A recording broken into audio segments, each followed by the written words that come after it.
going on, everybody? It's Dean with RC Driver. I am an absolute fan of all things Mini. I've loved the Mini T, the Mini T 2.0, and now the Mini B. Not leaving well enough alone, I took my stock Mini B, turned it into a modified racing buggy. Now I'm going to tell you what I did and show you some performance. First thing I did was upgrade the power system. It comes with that 280 brushed motor, which has really good speed, but I don't want good speed. I want to have a rocket ship on my hands. I went with the 6,000 kV 2-in-1 system from Dynamite. It's easy to install because it's a 2-in-1 system with the motor and speed control all in one. That having been said, remember, you're going to need to pick yourself up a receiver because the stock system is a 2-in-1 receiver speed control, and now we have a 2-in-1 speed control motor. So again, you will need to get yourself a receiver. I'll talk about that in just a moment.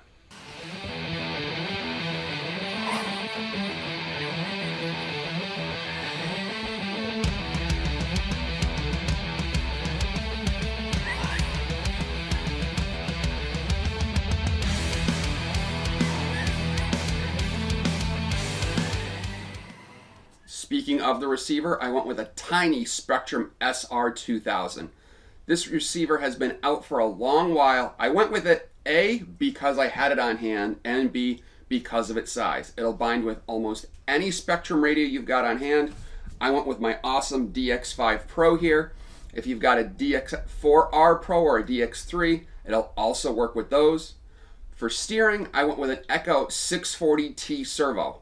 Not a servo really designed for the Mini B or the Mini T 2.0, but it has a standard 25 tooth spline, so it uses more compatible servo arms, and it's metal geared, so it's really, really tough and durable. Let's talk about suspension changes I made to the car. I went with aluminum bodied shocks that I got off of a used 40th edition truck. If you can't get a hold of one of those, the aluminum front and rear shocks that are available from Losi are amazing.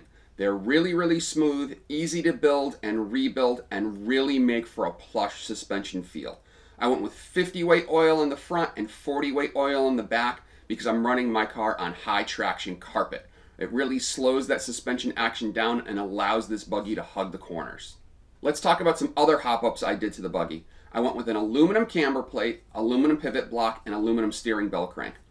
All up front where this buggy will probably take the most abuse in a crash. In my opinion, of these three aluminum option parts, the steering bell crank is the most beneficial.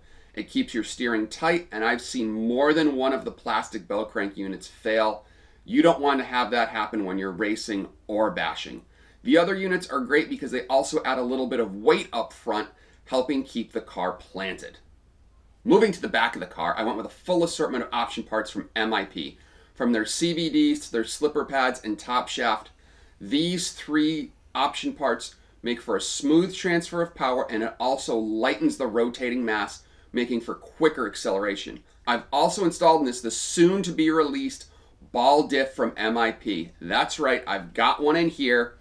This is a game changer. The stock metal gear diff is great, it's tough, it's durable, but if you're racing on high traction carpet and you put thick grease in it, you have to keep rebuilding it over and over because it's not a sealed diff. The MIP ball diff, on the other hand, once you build it and you get it set, it's consistent, run after run after run. You might need to crack out your 1.5mm wrench to tighten it from time to time, but that's about it. This car corners so much better now. I'm just really impressed and wish I had one a few weeks earlier.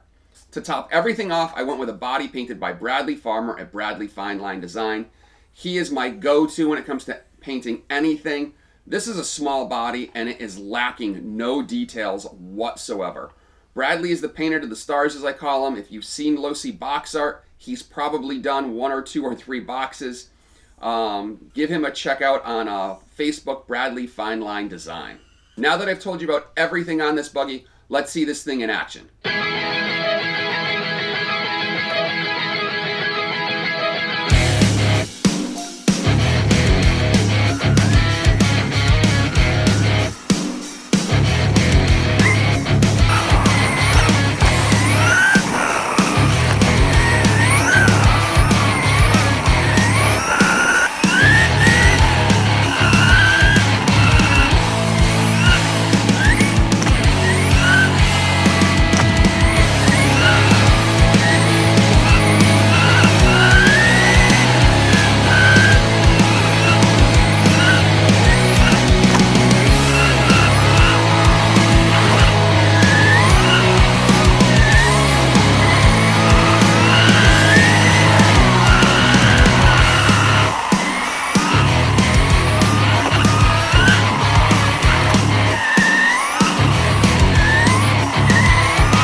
night we shot this video, I was lucky enough to take TQ, top qualifier overall, and win modified buggy class with this car.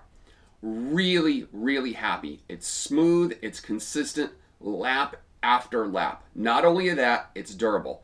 I did, driver error, slam the wall really, really hard toward the end of the A main and popped 2 ball cups, and I was still able to take the win, luckily.